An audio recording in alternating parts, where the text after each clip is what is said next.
Dang, we're live. Hey, and we are live.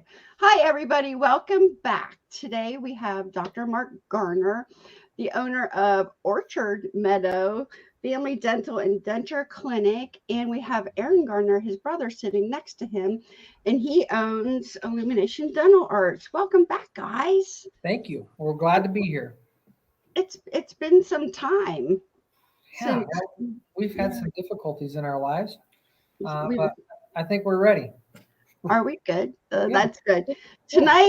Tonight's topic is going to be on what to expect when you get a full mouth extraction and have immediate dentures placed. But if you have other questions, you can put them in the comments if you want to. All right, are you ready to roll? Are ready to start? I'm ready. All right. If you had a patient come in that has to have all their lower dentures, all their lower teeth removed, but they have three or four on top that might be good or able to save, would you recommend saving these teeth or getting them all extracted at one time? That's a tough one. It really just depends on the stability of those teeth, how much bone is surrounding those teeth, what state they're in. If they're like decayed off at the gum lines, it doesn't really matter how beautiful the bone looks or how long the roots are, kind of thing. But there's some positives to keeping your natural teeth. One of them is your proprioception, right? So your proprioceptive nerves in your bodies are the ones that like tell you where your feet are when you're walking up the stairs, so you don't have to look at the stairs to know what's going on, right? Mm-hmm. Proprioceptive nerves in your mouth are in the periodontal ligament that hold the tooth to the bone. Those are the two ones that tell you how hard you're biting and where your teeth are when your jaw comes together, all of those kind of things. And it's really, really important. If you have some good teeth that are able to be saved and have a high probability of having good longevity to them, I would tell you it's worth it to save them. It's worth it to invest, and it's going to give you a little bit better quality of life.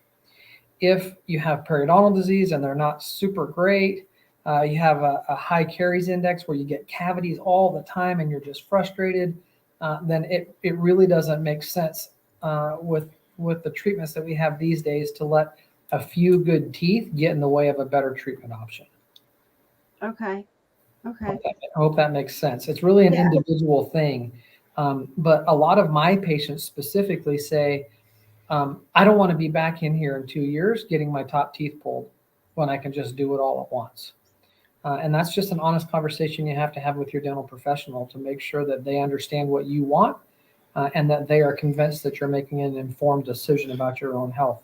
Because once those guys are gone, there's no going back. They're gone. I know. I remember having that conversation with my dentist, and he recommended, just go ahead and get it all done. If that's what you want to do and you don't want to keep coming back in here, we'll just do it all at one time and just get it over with. So that's what we went for. Yeah, and that's okay. There's just a little bit of repercussions with that. The biggest one is bite force, right? If you have something anchored in your bone like a natural tooth, then your bite force is significantly higher than if you have a full set of dentures. So people typically with a full set of that go from a full set of dentition to a full set of dentures lose about 80% of their bite force. And so if you have something that's going to help to increase that bite force and give you, by extension, some quality of life, then it's worth it to at least investigate that. That does make sense to me. I understand that now that I wear dentures about the bite force, Yeah, because I know I've lost bite force. yeah, Like, absolutely. When there's something anchored in the bone, you can put much more force on that than something that you're just something like a hard denture pushing on soft gum tissue. right. You can only bite as hard as that gum tissue can tolerate, and that significantly limits what you can eat sometimes. Hi to everybody that's coming in, Paula and Ravenheart and Helen and Debbie and Terry. I see that's who I see right now. Okay, our next question. Is it better to wait until after my extractions to get fit for my immediate dentures? Uh, that is also something that is kind of up to your dental professional, but the short answer for me is no. It's always better to get impressions and get the immediate dentures made while you still have teeth in your mouth. And the biggest issue is because of your vertical dimension, right? Your body has natural stops built into your mouth that are just there on their own. Like really your vertical dimension on your lower face height is the distance between your nose and your chin when your teeth are closed. We call it your VDO, but it's called your vertical dimension of occlusion. When your teeth are in occlusion, it's the distance between your nose and your chin. When you have natural teeth in your mouth, even if it's just a few, that is still there.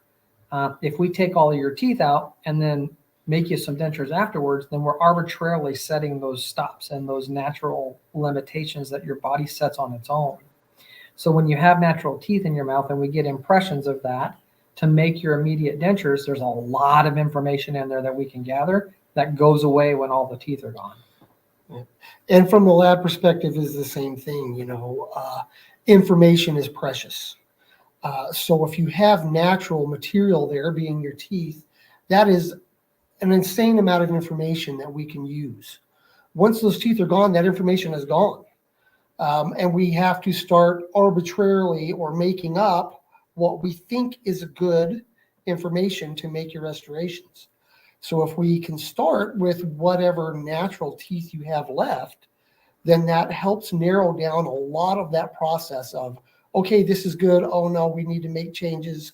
Okay, now we've made too much of a change and we have to go back. We're not guessing. We're starting from a known good position. So in layman's terms, my teeth already would bite in a certain way and my jaws are used to that. Correct. So that's the information that you would get from making the immediate, that's some of the information you get. It keeps us from having your mouth too far open by your dentures or over closed and having a scrunched face. It allows us to use the dimensions that your body set naturally in order to make your dentures and you look like you. Okay. And I know I've had a lot of comments lately that people go in and they get these impressions made, but they're given their permanent dentures at that time, not realizing the dentist didn't talk to them or they didn't understand it well enough that these are your permanent set of dentures and you're keeping them forever. Yeah, and that's, it really just depends on your dentist and how they prefer to do things. That's the way I prefer to do them. When I take out one of my patient's teeth, I give them a final set of dentures at that appointment. Even though their mouth is going to change tremendously in the first 8 to 10 months or so of their teeth being out, but we build that in. We have appointments available every day for our patients that are in immediate dentures to come in and get soft liners put in at no additional charge so that we can keep them comfortable and functional while they're in their healing. Once they're done, then we just reline that final denture and things are great. But a lot of times people want to have an immediate interim denture where it's like a throwaway, right? And they use that for 6-8 months and then they make a new set of dentures and the other ones become garbage. It just depends on your dentist and how they like to do things. Usually an interim immediate denture is significantly more expensive than a reline. And so in our area, finances are typically a big deal. And so we try to do everything we can to save our patients some money and some hassle. So that's just the conversation you'll have to have with your dental professional to see if this is a final denture that's going to be relined after your treatment or the healing phase is over, or if this is an interim immediate that's going to be thrown away and a new denture made when you're done. Okay. When you do that last reline, how do you do it? The harder reline? How do you do that? Yeah, typically what we do is we use a polyvinyl impression material, get an impression inside the denture in your mouth, and then we send that off to the lab, and the lab swaps out the impression material for hard denture acrylic. So the teeth stay in the same place. We just make the inside fit to where your gums have healed. Okay. And about when do you recommend to do that? 6 months at a minimum. Majority of the people in my practice are 8 to 10 months before things are stable enough for us to be able to do that predictably. Last thing we want to do is do a reline at 6 months, and then at 8 months we're trying to do it again because you were still healing. Right. So it's always better to wait a little extra in the process than it is to try and push things too fast. Well, that's what I tell people: hold out, or try to hold out a whole year if you can. Yeah, a year is fine. Yeah, but it takes a lot of energy and time for your body to fill those sockets up with bone again. It's not something that happens very quickly. It's not like a cut on your finger where the two edges just come back together again.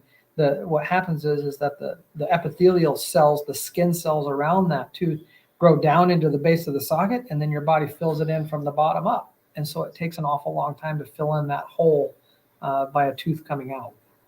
Right. Now, here's another question.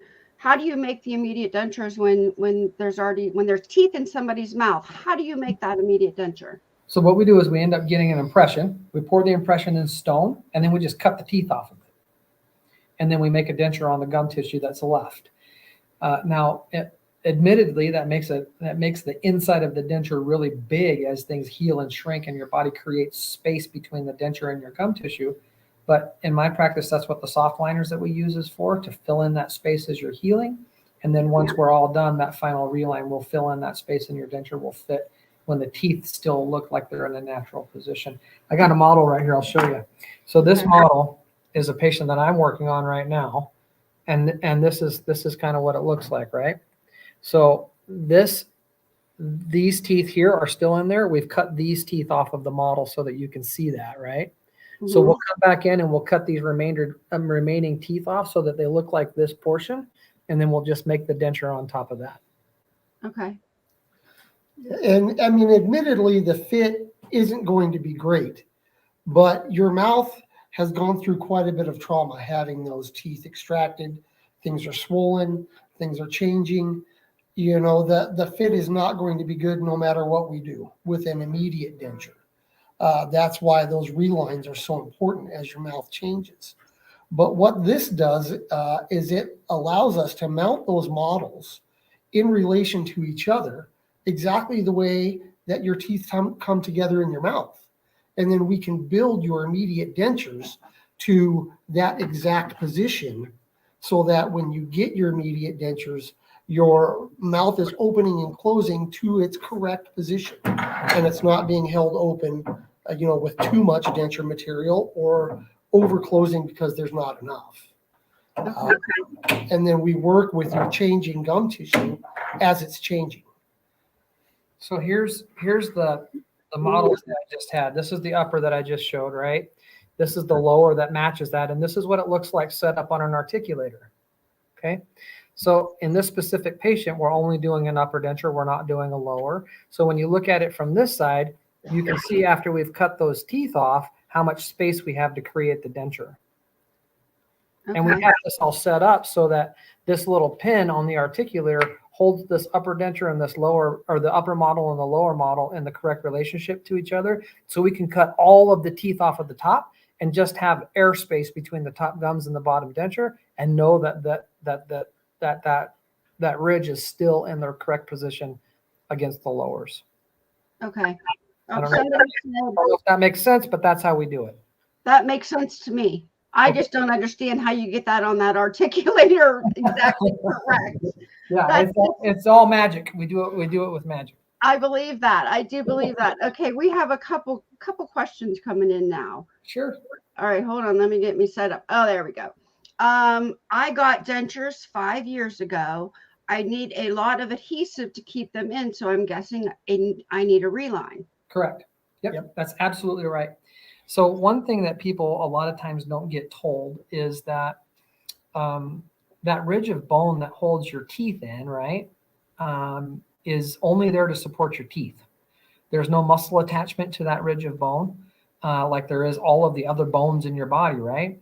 And so the signal to your body to maintain that bone and keep it strong comes from your teeth, the periodontal ligament that holds the tooth to the bone, and how that stretches and moves as you function. It puts pressure and tension on the bone and signals to your body that say, hey, we're using this bone, spend the energy you need to maintain it, right? Once the teeth are gone, that signal is gone. And your body only spends energy where it's getting signals from, right? So if the signal is gone, your body doesn't worry about spending energy to maintain it. And so we find that over time, that ridge will completely wear away. And the hard part for us right now is our technology is that the dentures aren't smart enough to change with you as your mouth changes. Now, the roof of your mouth on the upper will help to keep the denture stable, spread the load a little bit, take some pressure off of the ridge on the upper The lower, you don't have that. You got a tongue in the way. So that ridge bears 100% of the force of function. So typically in my practice, I see a lower reline 2 or 3 times as often as an upper reline, because that lower ridge just changes so much faster. Mm-hmm. And you'll end up losing, somewhere between 3 and 6 millimeters of bone, like that much or so on the top over your lifetime with no teeth. On the lower, it's 19 to 21 millimeters. I mean, it's 3 times what you lose on the top. And that's why in my practice, we talk so much about dental implants, because those implants help to hold the bone so the bone doesn't recede, and it replaces the tooth as far as your body is concerned. So your body spends the energy it needs to take care of that bone. But if you don't have implants on the lower, that lower ridge will dissolve a lot faster than the upper one will. Right. Okay, we have another question. Sure. My doctor filed my labial frenulum off. My immediate is straight across. They are not staying in my mouth. I've only had the denture 2 months now. Can a hard reline fix this? Is the denture an immediate denture? I don't know. Let's ask a follow-up question to whoever that was. Okay, Kathleen, is your denture an immediate denture? Okay, here's another question. While we wait, let's see. Okay. This might just be a comment. I'm having a new set made. The dentist is having trouble getting my bottom denture line up center with the top. Today he told me that I bite down different each time. Is there a trick or a way you could tell her to do an impression, maybe swallow? Because I know when I did my impressions with Denturebox, Jen had me swallow, and I just kind of felt more relaxed when I was biting. Yeah, that typically is the easiest way to get your lower jaw in the correct position, is to just swallow. But you got to have all of the wax rims and the trays and all of the things that the dentist is using to get a bite registration in your mouth when you swallow, to get that denture, to get that jaw in the correct position. The challenge is that even with people who have teeth in my office, and we say, can you go ahead and just bite for me? Everybody wants to stick their lower jaw forward and bring their teeth end to end, and that's not how you typically bite. So I tell people just to relax, swallow, and bring your teeth together, or bring your jaws together. I don't want you sticking your teeth out or whatever, and that's really the hardest part, especially with all of those proprioceptive fibers that we talked about in the beginning going. Mm-hmm. You don't really know where you're biting. And sometimes it's hard to tell whether you're sticking your jaw out or not, or whether it feels like it's a natural position or not. And that's one of the hard parts about having teeth taken out before the dentures are made. Then you're just arbitrarily setting that, and we can't figure out where you're biting. In my practice, when I'm making a new set of dentures for somebody who already has a set of dentures, I use their existing dentures as an impression tray, because that gives me the best starting point. And their dentures, even if they don't fit well, still fit better than a generic tray I could just pull out of the drawer. And so there's still, even in an existing set of dentures, a lot of good information that we can use to help get the bite right and the vertical dimension right and all of those kind of things. Okay. Now, Kathleen said, yes, these are back to the frenulum question. Yes, these are her immediate dentures. Okay. So when you have your labial frenum cut, that allows the edge of the denture to be a lot more flat, right? If you still have a nice labial frenum right up inside of here where it attaches down low on your gum tissue, then you have to notch out the top of that denture to make room for that.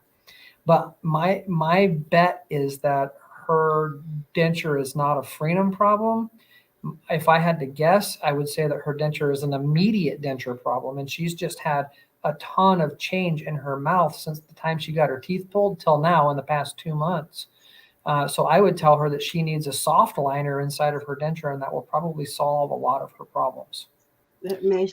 She said her top denture is less than an inch wide. It's very small. Huh.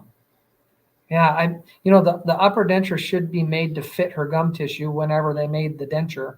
And so without seeing it, I don't know what to tell her, other than there's a tremendous amount of change that happens in 2 months after your teeth are gone. And the denture probably feels like a sock on a rooster, because her ridge has receded and the denture hasn't changed with her.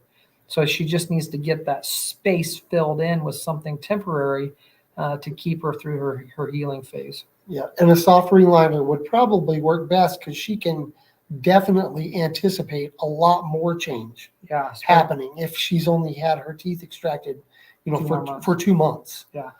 That's what we were talking about with the hard reline. If you haven't waited long enough and your healing is not complete, doing a hard reline doesn't make much sense because you're going to do another one next month.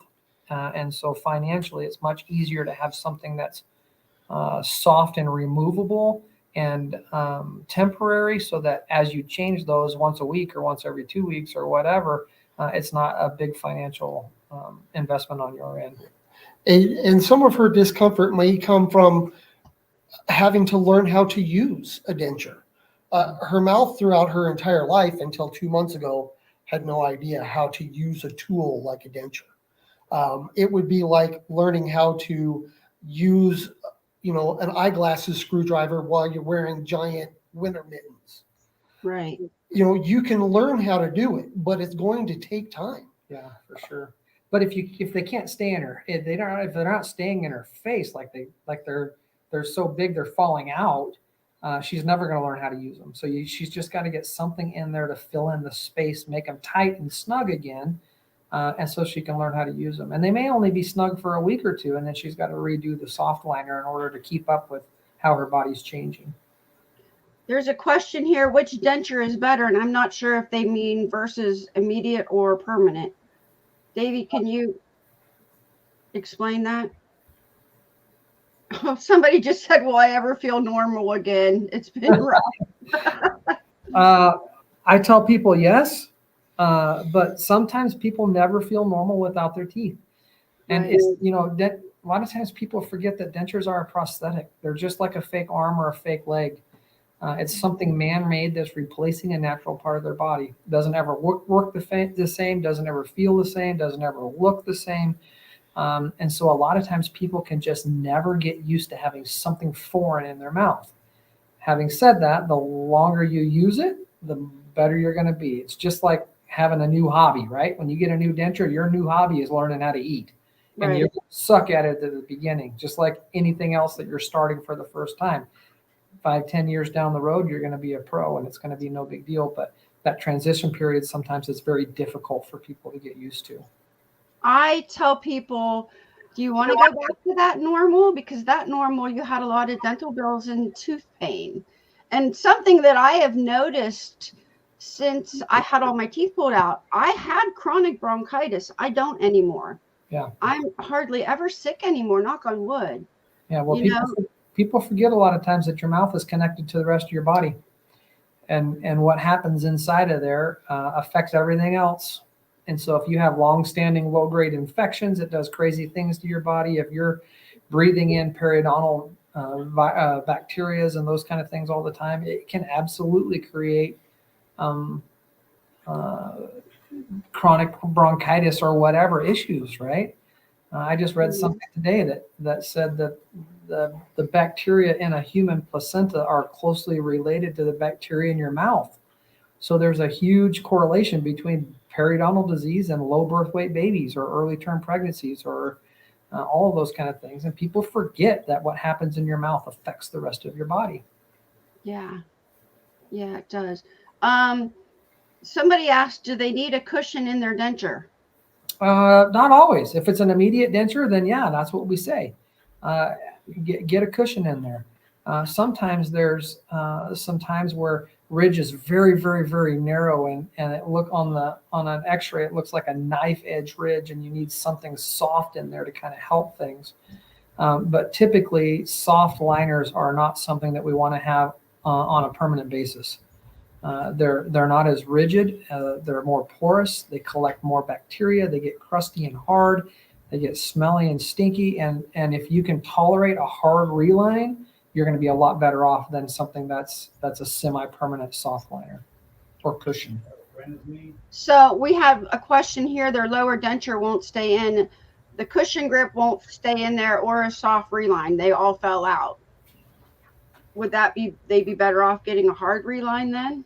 Yeah, probably if they're at the healing phase, if their healing phase is done, then absolutely a hard reline would be better.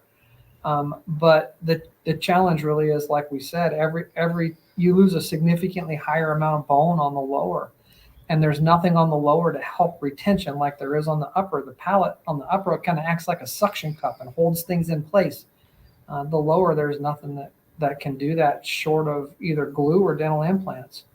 Okay. And so we tell our patients all the time, it does not matter how well your denture is made, doesn't matter how awesome it looks, doesn't matter how well it fits, lower dentures are always going to float. And there's nothing you can do to keep them in your mouth other than glue or dental implants. That's just the nature of lower dentures. And it's unfortunate, but that's where we're at. Also, just to mention, we do, at Denturebox, our dentures do fit. They tend to fit Correct. better than a traditionally processed denture. Absolutely. Where when it comes to lower dentures, Dr. Mark's absolutely right. A lot of times they just won't fit without implants or adhesive. But at least with our digital designing and manufacturing process, a lot of the error that comes in with traditionally processed dentures is eliminated. And so we can at least start with a better fit. Yeah. At some point you probably will have to have a reline, but that's just the nature of a lower denture. That's the limitations of what we have when those, natural teeth are gone and we're working, just with, what's left of your bony ridge. Yeah, and really it comes in our manufacturing process. When you have a conventionally processed denture, the acrylic is processed on a it's a heat cure acrylic. It sits in a pressure pot, over an 8-hour period, and there's shrinkage. So there's polymerization shrinkage in that material, and so there's always a little bit of a fit issue.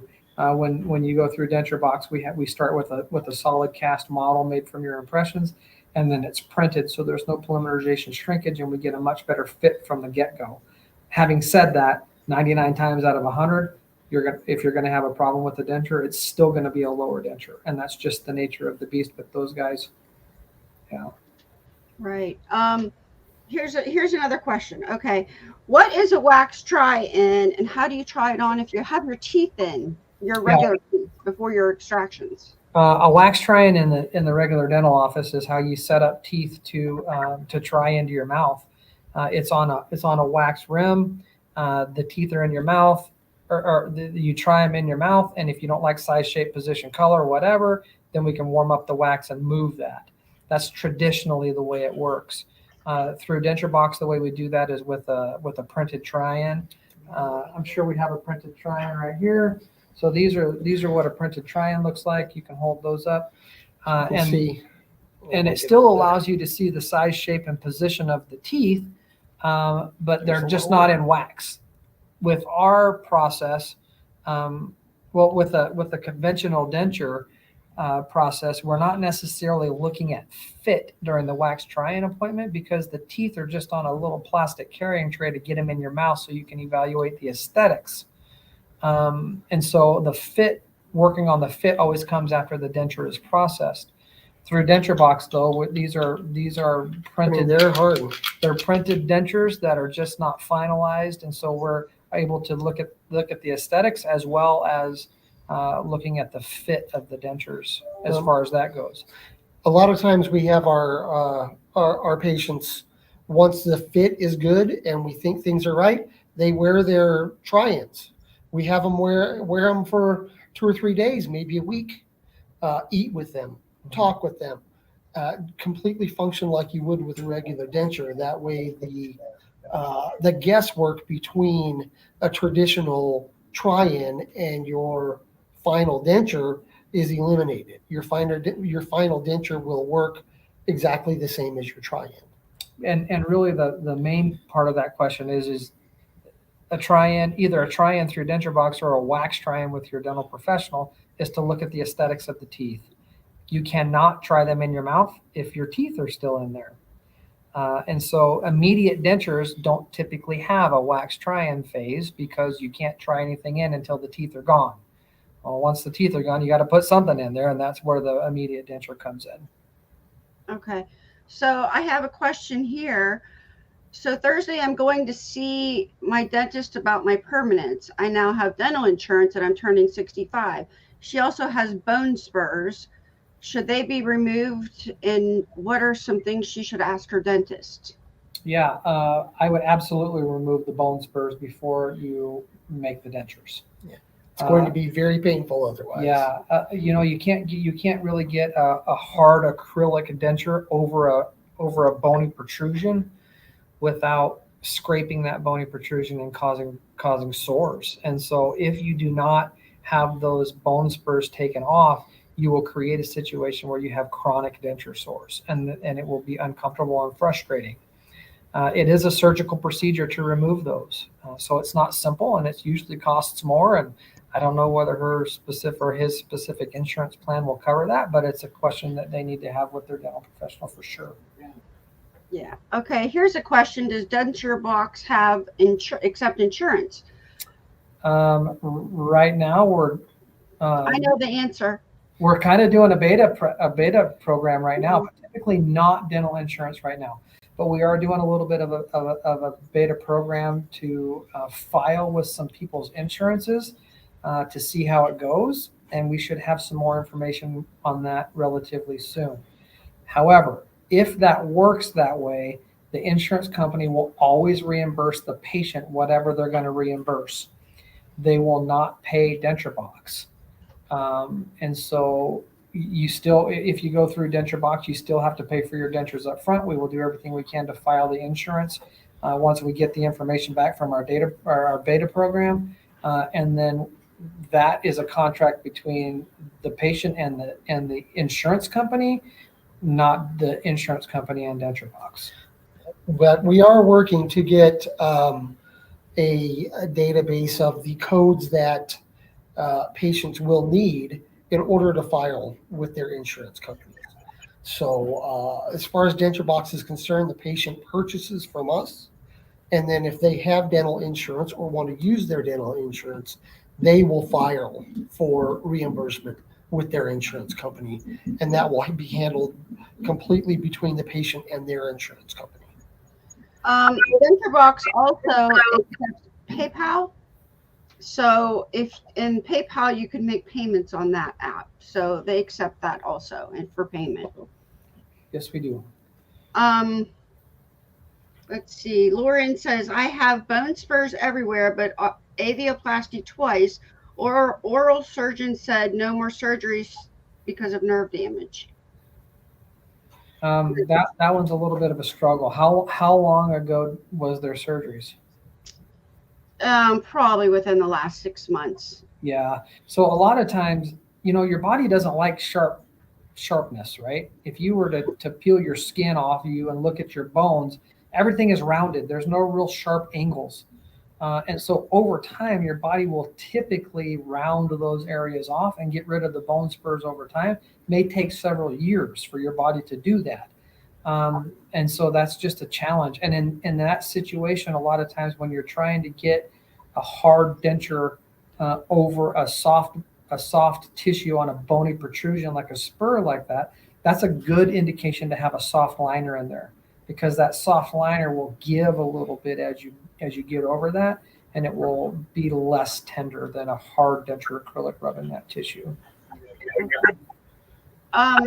Somebody wants to know what my teeth. Rob, you need to back up. My husband's over there moderating. He's listening a little bit. Somebody wants to know what tooth shade I have. It's OM1, and these are Denturebox dentures. This is the bleach shade that they offer. Okay. Should I buy anything special to take care of my dentures before my extraction day? Dentures are really simple. You need a cup to keep them in. You need a brush to clean them with, and you just need some toothpaste, and that's about it. And I don't know what their dentist does as far as that goes, but for us, when you are a patient of our practice and we take your teeth out and give you some immediate dentures, we give all of that stuff to you and kind of a little care package and teach you how to use it. The main thing is that people will tell you that their dentists tell them all the time not to use toothpaste on their dentures, but I don't care. I think you can use whatever you would use on your natural teeth, you can use on your dentures. The acrylics that are used these days are significantly harder and stronger than they were years and years ago, and people who tell you differently typically are trying to sell you something. So I tell my patients whatever they use on their natural teeth is absolutely okay on their dentures. That's good to know. Yeah. Here, Ren is me says my bottom denture protrudes my lip in an area below. Looks like I'm chewing tobacco per my husband. Can Denturebox eliminate that? You know, a lot of times we can. That's typically an issue where the teeth are pushed too far out, and so off of the ridge towards your lip, and so the acrylic holding those teeth in makes you look like your lip is protruding, right? Sometimes that happens on the top, and you look like a chimpanzee with your lip like stretched out like that. A lot of times we cannot fix that if it's in an immediate phase, because in the immediate phase, your bone is really wide and there's nowhere for us to take that acrylic. You have to wait for your body in order to create some space so that we can shave it down from the outside. So short answer is yes, a lot of times that can be fixed. Not always, but we won't be able to know that until we have some models to look at, but typically that can be fixed. I have a question I asked Jen earlier. I don't know if she mentioned this to you, but at your practice, do you recommend keeping your dentures in water overnight? And if so, why? Yes, I do. Your mouth is a very violent environment. There is all kinds of stuff in there. There's bacteria, proteins, viruses, fungus, everything is in there kind of fighting each other for space all the time, right? And that's your normal oral flora that happens. When you put a denture in, you change the environment of your mouth, and it makes it more conducive for fungus to kind of take over, and you end up getting thrush infections and those kind of things. So I tell my patients all the time, take your teeth out while you sleep. Sometimes people say, look, my husband's never seen me without my teeth. There's no way I'm going to do that. Or sometimes people have lower natural teeth and just an upper denture, and their lower teeth just really grinds their upper gums if they take their dentures out while they sleep. So there's some things that we tell you keep your denture in. But if you're going to keep it in overnight, when you get up in the morning and do your morning routine, take them out to shower, take them out to have your coffee, let that tissue rest, let that tissue breathe, and let things come back to normal before you put your dentures back in. If you never take them out, and you're sleeping with them in all the time, you're at a much higher risk of fungal infections and creating issues. And we do like for them to be in water or something like that because they're always wet inside your mouth. Correct. If you set them out on the nightstand and they dry out overnight, and then you put them back in and then they get wet again, over time, that drying and wetting, it does tend to break down the materials a little bit, and it can actually warp the acrylic, so your denture doesn't fit as well as it should. Yeah. That acrylic is designed to be in a wet environment. The other thing is, if you take them out and put them on your nightstand, like Aaron said, your animals love the smells of dentures, and they will chew them up. Yes, dogs love them. Take them out, put them in a cup with a lid on it, and put it somewhere where your dog can't get it. That's right. Okay, I have a few questions about Denturebox here also, but let me say right now, this Friday night coming up at 7:00 p.m. Eastern time, Jen and I I filmed a video with Jen doing a Denturebox impressions from the very start to the very end of the whole visit, and we're going to be there. It's going to be a premiere video, and Jen is going to be in the comments answering questions, watching the video along with all of you. And that night, we're also going to have a discount code for Denturebox on that night also. So Friday night, 7:00 Eastern Standard Time. Be with us. It's a fun video. So anyway, okay. What should I expect on the day of my extractions? Well, you probably expect a little nervousness going in, right? If you're not a little nervous, then we're probably going to be a little worried about you. Shouldn't really feel much during the process, right? You should be pretty good and numb or sedated or whatever.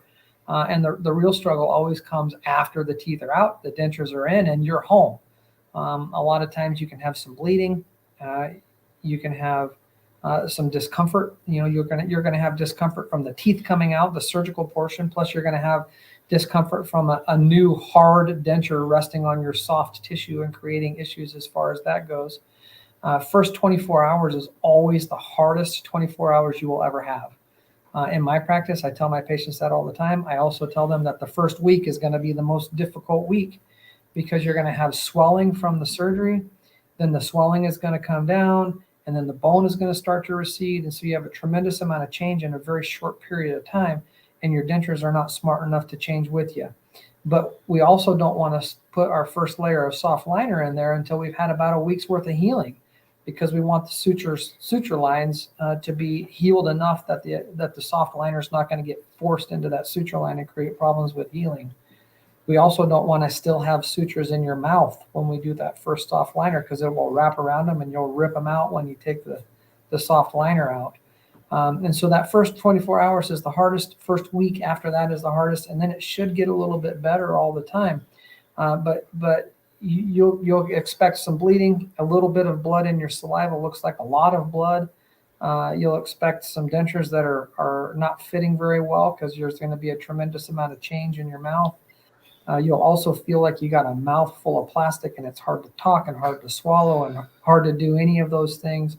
I tell my patients that you really should count on some soft foods for the first 24 hours so that you can get pain medications or whatever into you that you need to get without upsetting your stomach. But, I wouldn't try to eat hamburgers or, whatever right straight from the get-go. But it's always an uncomfortable experience. You can't have a part of your body removed like that without having some kind of discomfort. But really, your dentist should be able to help you through that and help you understand what to expect. Yeah, like Dr. Mark said earlier at the beginning, having dentures is a prosthetic. I mean, if you were to go to the doctor and have your hand removed, that first day is going to be very, very difficult. And the first week after that, learning how to live your life with that replacement or that part of your body gone is going to be difficult. It can be overcome. And, with dentures, they're very common.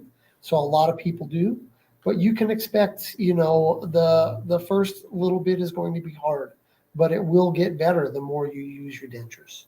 Correct. I tell people, if you lost your leg, you wouldn't get out of bed and run. Yeah. It's baby steps, and it's the same thing with dentures, baby steps. I tell my patients that same thing all the time. So you're not going to get your leg removed and then go run a marathon. Right. You're also not going to get your teeth removed and go have steak dinner with your spouse. It just doesn't work that way. You got to learn. For a while, you're not. Yeah, I mean, you'll get there, but you got to learn how to use them. Right. Getting to the position where you're needing dentures doesn't happen overnight, and usually it takes a long time and it involves discomfort. So when you first get them and getting back to a healthy, normal, functioning life is going to take a little time, and it is going to involve a little discomfort. Yeah. It's taken it to get to the point where you're at. It's going to take a little bit more to get back to a better point in life. So, what happens if I take out my immediate dentures and I can't get them back in? Yeah, that happens a lot, especially in the very beginning, in the first 24 hours. Your body really likes to swell when there's trauma, and whether it's surgical trauma or, in a car accident, your body doesn't know the difference. And so when you have some trauma, like having your teeth taken out, your body wants to swell, and an immediate denture kind of acts like a Band-Aid and covers up the extraction sites, but it also acts like a pressure dressing and confines the swelling to within the denture, right? If you take that denture out prematurely, like within the first 24 hours, your tissue can swell a ton in a very short period of time, like within seconds. enough that you can't get it back in because of the swelling of the tissue. And so we always recommend you don't take them out for the first 24 hours. Leave them in your mouth. Let us take them out at your 24-hour check so that if your body swells, then we can work around that swelling. Typically after 24 hours, the risk of immediate swelling once the teeth are out is pretty much gone. Yeah, but really the only opportunity is to allow that swelling to come back down again over the next few days so that you can get your teeth back in. Anti-inflammatories will help. It's an inflammatory response, so ibuprofen, naproxen, Aleve, those kind of things will help to bring that swelling down, but it's just a waiting game after that. Okay, and this kind of goes along with this. Should I worry if I can't bite normally with my immediate dentures a few days after it's placed? Nope, that sometimes does not come for weeks or months where you feel like you're biting normally. Sometimes there's lab issues where your bite is not coming together like it should, and the dentures need to be fixed so the teeth all come together so that you don't have an open bite in the front and teeth aren't touching like they're supposed to. And that's a laboratory issue. But having your teeth come together normally, your dentures come together normally, but you feeling like that bite just isn't right, like you can't bite hard enough or you're not biting in the right position or whatever, is absolutely a normal thing to happen with immediate dentures. Like I said, that proprioception is gone. So you don't know where you're biting. You don't know how you're supposed to bite. And so that will come back with time and with experience of using the denture. You'll figure out where that goes. But within a few days of having your teeth out and dentures in, that's an absolutely normal response. I know for me, I cut my food up in like you would feed a toddler for months. And I mean like maybe 5-6 months. So don't get discouraged if you can't eat right away. Yeah. Give yourself a good 10 months to learn, or to a year to learn how to eat. And sometimes you might, instead of biting a carrot straight on, because I still can't do that, I have to bite it on my side now. You just learn to work with your dentures in different ways. It's really all on the job training. And a lot of times people don't understand that when you have natural teeth, they're all individual. And what you do to one of those teeth doesn't affect any of the others, right? Dentures work in the exact opposite way. It's all one piece. And so when you're chewing and you're biting only on your right side and it's forcing pressure up on the denture with food, there's equal and opposite pressure on the other side, and it will pop the other side of the denture out all the time. Or if you're biting in the front and you're pushing up on the denture or down on a lower denture, it's going to put equal and opposite pressure in the back. Mm-hmm. So your tongue and your lips and your cheeks will kind of help figure out how to hold the denture in while you're functioning over time. But I tell my patients the best thing you can do is whatever bite of food you take, you chew evenly on both sides. So it supports both sides of the denture at the same time. That is not a natural position. It's hard to do. You have to be very deliberate and think about it when you're doing it, because your entire life you've eaten only on one side or the other. And so retraining yourself to support both sides of the denture at the same time while you're functioning is going to be a huge benefit for you. Pumpkin Spice just said a year with lots of question marks. Yeah, really a year, because like he said, you have to retrain yourself how to eat, because when you had teeth, you were used to just biting into something and chewing on it one side. Like I only had teeth on one side, both sides. I didn't have any teeth over here to chew. So I had to get used to evenly put some hamburger here and hamburger here and then chew and then think about it and chew. And a year isn't as long as you think it is. It really, really isn't. So getting new dentures is your new hobby. That's right. Like I say, if you decided you wanted to play chess and you'd never played before, you're going to lose every game for a long time until you figure out and train your brain how to do that. And it's the same thing with your dentures. It's going to take a while.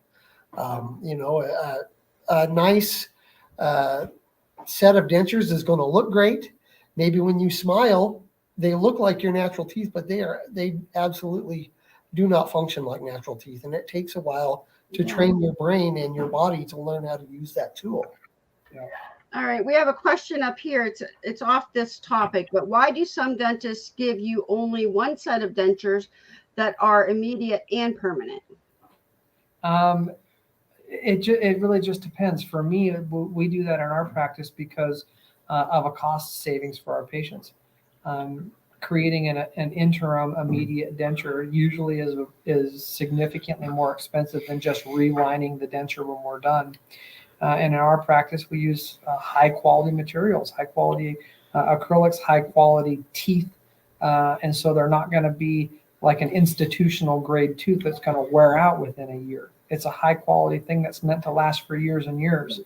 And so there's a significant cost savings of well over $1,000 doing relines rather than an interim denture that's just going to kind of be like a healing or a treatment denture that's just thrown away at the end. And from a laboratory standpoint, creating an immediate denture does not cost us much less than creating a final denture. So we're going to be charging your doctor almost the same amount of money for a throwaway immediate as we would for a final denture. And of course, your doctor, who loves his patients, but also is in dentistry to make a living and support his family, is going to pass that cost on to you. So a lot of times just having an immediate final denture and having the relines to keep it up with your changes, is a lot less money over the cost, over the life of your denture. And not only that, when you have an immediate denture that's a final denture as well, you don't have to worry about teeth being in a different position with a new denture. You don't have to worry about learning how to speak again with a new palate or any of those kind of things. What you've been using from the get-go is what's going to be our final product. And so there's not getting used to another set of dentures again after you're used to the immediates. So there's lots of reasons in my mind to do it that way, but it just depends on you. And I mean, if somebody asked me to make a throwaway immediate denture and then make a final one, 10 months later or a year later, I'd be glad to do it. They just have to understand the financial difference. Yeah. And a lot of times getting a throwaway denture that a patient's become accustomed to and making them a final denture that's exactly the same is very difficult. Just from a craftsmanship standpoint, a lot of times it's not going to be exact. So that means your period of becoming accustomed to that denture now has to start all over again because now you've got a different tool in your mouth. Right. Okay, now we have a question. I'm 9 months out from E-Day in wearing my dentures. I have extreme dry mouth wearing my dentures. Take out the dentures and the dry mouth goes away. Any? Yeah, I've never run across that. I don't know. But I know dry mouth is a killer for dentures. The saliva that you have in your mouth is kind of like your body's natural glue. If you don't have a good quality or quantity of saliva, it doesn't matter how well your dentures fit, they won't stay in on their own. But I've never run into somebody who has dry mouth while wearing their dentures and not a dry mouth while they don't.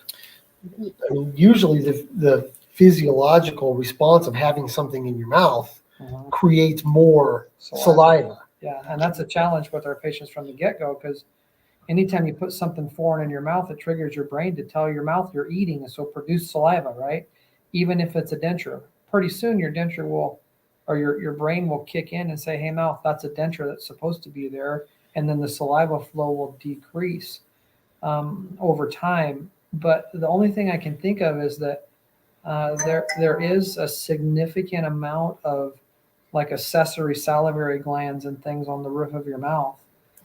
And if those salivary glands are covered, maybe they feel like their mouth is drier while their dentures are in because a lot of those salivary glands are covered. But that's really the only thing I can think of that would cause, unless it's some kind of other parafunctional habit, like when their dentures are in, they breathe through their mouth, and when their teeth are out, then they breathe through their nose. Then that can create some issues with dry mouth too. But I honestly don't know. I don't know. Someone asked, is it normal to get your upper teeth pulled and have no sutures? Yeah, I do that all the time. You know, when you're taking out a tooth, the only time I really do sutures is when I have to open a flap and do like an alveoloplasty where I'm adjusting the bone to get rid of some lumpy areas or bone spurs.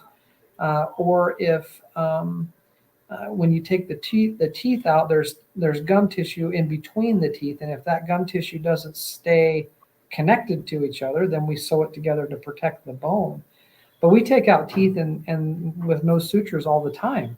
What happens is that the bone that was holding the tooth in bleeds. We want it to bleed. It's supposed to bleed, and then that socket will fill up with a clot.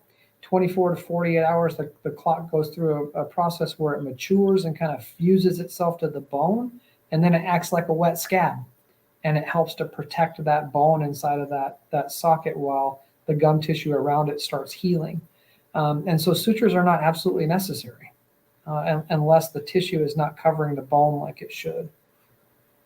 Right. Ren wants to know, this is for Denturebox, what is the normal process from start to finish in denture on the average? They just want to know the average. I do have videos coming out on this.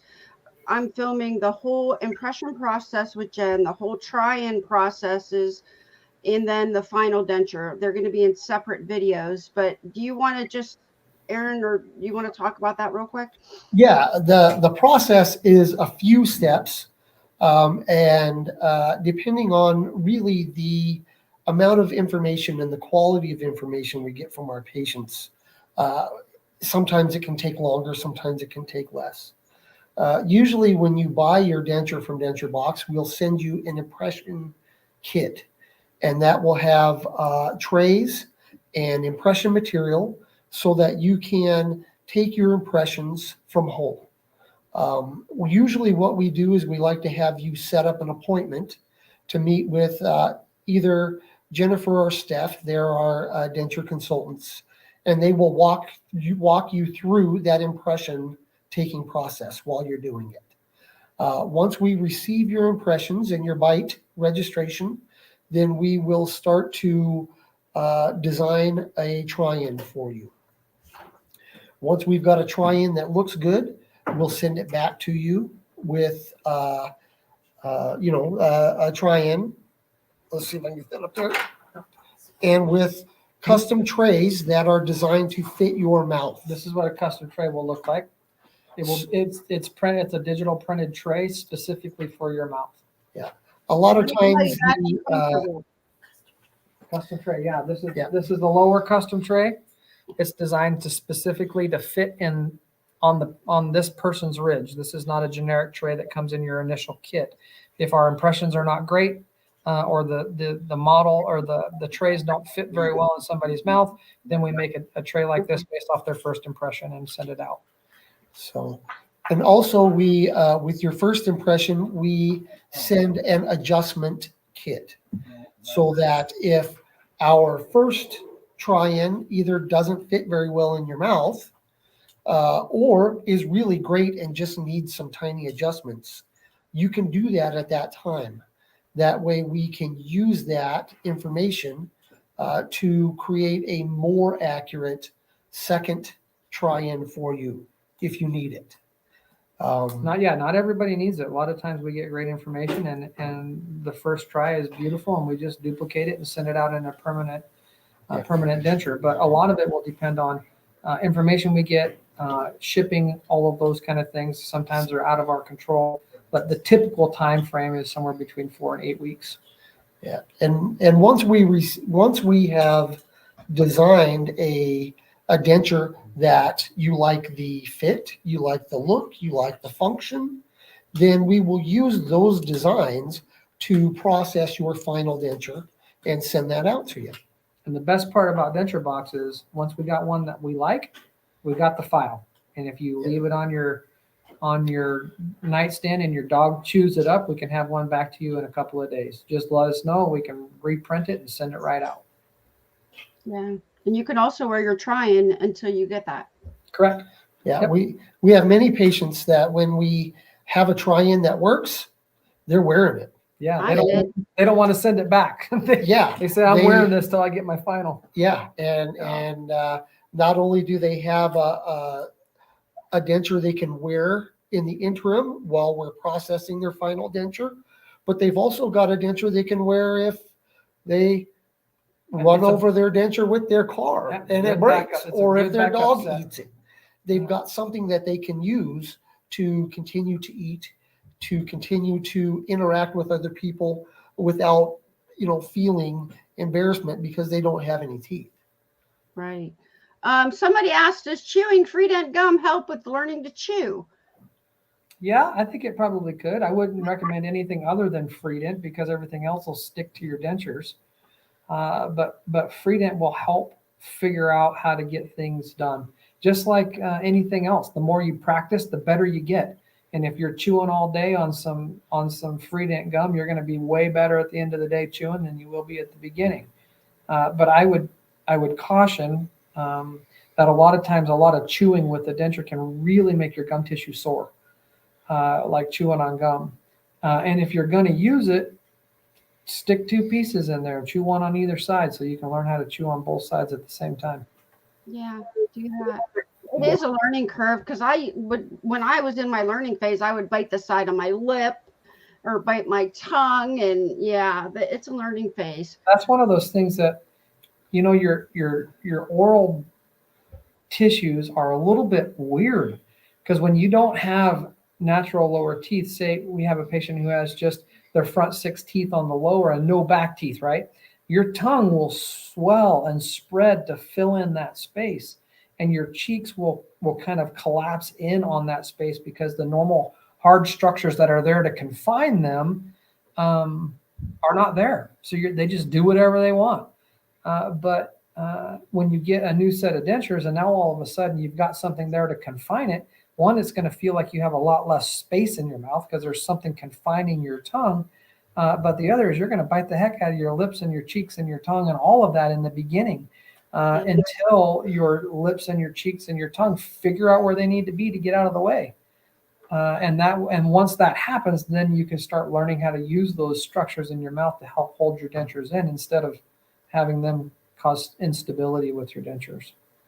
What are the dangers of keeping your dentures in while you sleep? There's not really a choking hazard. They're big enough that it'd be really hard to get down your throat. But the biggest hazard is changing the oral environment so that it makes you much more susceptible to fungal infections. And then you have a thrush infection you have to treat. The other thing is that people grind their teeth a lot at night. And you can really wear your denture out fast grinding that sucker at night all night long. And so your denture will typically, the teeth anyway, the tread on the dentures will last a lot longer if you take them out at night. Yeah, I mean, we've seen patients all the time, even with their natural teeth, just grinding that enamel completely flat. Yeah. A natural teeth are, harder than a denture tooth. Those denture teeth are made out of plastic.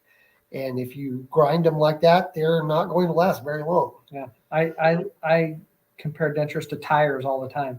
The tread on your denture teeth is just like the tread on your tires. And the more miles you drive, the less tread you have. If you're wearing them suckers at night and you're doubling the amount of time that they're in contact with each other, you can expect them to last a lot shorter than if you're taking them out at night. But really, for me, the main issue is fungal infections by not allowing that tissue to rest or to breathe. I know I just did a video on how to even hold them when you clean, because you don't want to hold them on the side and squeeze them. Nope. Because you're flexing them and putting a soft spot here or a point here. Especially if you're using warm water to rinse them off with, and you're squeezing them in some warm water, because the warm will soften the acrylic a little bit, right? Mm-hmm. But the other thing is, I tell people all the time, put a washcloth in your sink, because if you drop them, the teeth can break very, very easily in a porcelain sink. And so put something soft in there while you're brushing to make sure that if they slip out of your hand with some slippery toothpaste, you're not busting your denture teeth. Well, I broke mine. My middle denture, I broke my lower one making a video. I dropped it right on the floor, and you can hear the thing shatter. You're like, But then I got it put back together though. How much thicker is a final reline? Typically not much thicker at all. The only difference really is the amount of space that you heal, right? So if you heal 2 millimeters, then you're going to be 2 millimeters thicker. But a lot of times once you have a final reline on the inside, and there's hard support on the inside of the denture called the intaglio surface of the denture, then we can shave it off from the outside. So we can actually thin your denture out once all of the soft material is out of there and the hard permanent acrylic is on the inside. Somebody asked, what is the most try-in a patient has had to do for a denture? Do you mean for Dr. Mark or Denturebox? It really just depends. It depends upon how picky and you want to be about the tooth placement. A lot of times with a wax try-in, one is all it takes, because when you're in my chair, I can warm up the wax and move the teeth. When we're doing things over long distance and we have a printed denture that we can't just move the teeth over a video call, sometimes it takes several try-ins for that to get right, for us to figure out what you don't like about it, and then change that on our computer program and print a new denture and send it back out. Sometimes that takes several try-ins to get done. Yeah, and like I said, that a lot of that depends on the patient's preference. How meticulous they are about what they want, and how well they communicate that to us. And a lot of it is depending on the information that we receive. As the laboratory, we can only use the information we receive. We can't fabricate new information. And our patients, we understand, are not dental professionals. Most of them have not taken their own impressions before. And so that's why, if we don't get enough information, we always send support materials with our try-ins. That way, if the try-in isn't great, we can take a new impression at the same time. We can use our custom trays. We can use our bite registration trays to help our patients give us the best information they can. But if we've got great information and our patients are somewhat understanding that things probably aren't going to be perfect, we can do it in one try-in. I would say, mostly we're getting perfect results on our second try-in. Sometimes we've got 4 or 5. It depends really on the patient more than anything else. And a lot of times when you don't have something that's retained by bone, either a tooth or an implant, there's always going to be a compromise in the denture. You can either, and the compromises come on the form or the function, right? So a lot of times, if you want it to look a specific way, you may not be able to function with it and eat very well. But if you say, look, I really don't care how it looks, my main focus is function, I want to be able to eat, then a lot of times we can get you to where you can eat, but it may not look as exactly like you want it to look, because the teeth have to be in specific positions in order for that to happen. And so there's typically a compromise somewhere, and our patients just have to decide where they want that compromise to be. Okay, a good example of that is when I first got these dentures, I wanted to see what it would look like because when I talk, you always just see my lower, and I wanted to see more upper teeth. Well, they made me a denture like that, and it just wasn't for me. I couldn't eat with it. It was nice to look at, but it didn't function. Yeah, and that's really what you got to decide. You want to be able to go out to eat or eat at home or whatever, and be able to do it without much hassle, or are you a public figure where people see you all day, every day, or you're on TV or whatever, and the way things look is far more important than how they work. Then that's just where you got to decide. Okay, someone wants to know if can a dentist put in a soft reline once you get a permanent denture, if you need that for it to fit better? Yes, they absolutely can. There's materials out there that are semi-permanent, resilient materials that stay in a lot longer, and they're like glued to the denture base. However, those still don't last very long. You might get 6 months to a year out of it before you have to replace it. And over time that becomes it does not become very cost effective to spend several $100s every 6 months getting that soft liner replaced. But it can be done if that's something that you want to do. Okay, somebody wants to know how many try-ins I went through. Right now I'm on my second try-in, and we're filming that. And with their new technology, I don't think I'm going to need any more. I think it's going to be perfect next time, because I needed minor changes done. They nailed it. When I put my denture in, when I got it, I called Jen and I'm like, you guys, this is perfect. You nailed it. So that was my first try-in that I got. But, And again, it's all dependent upon the information that we receive from our people, right? yes. And we've had a whole rash of people that order a kit and then they do all the impression materials and stuff on their own. And we really, really discourage that from happening. We really want you to get your kit and then make an appointment with Jen or staff so that they can walk you through the process, and we're going to get much better information than if you just try and figure it out on your own. And when you try to figure it out on your own and we don't get great information, then it really drags the process out. And so having one of our denture consultants be able to walk you through that process will help reduce the amount of try-ins that we need to get things right.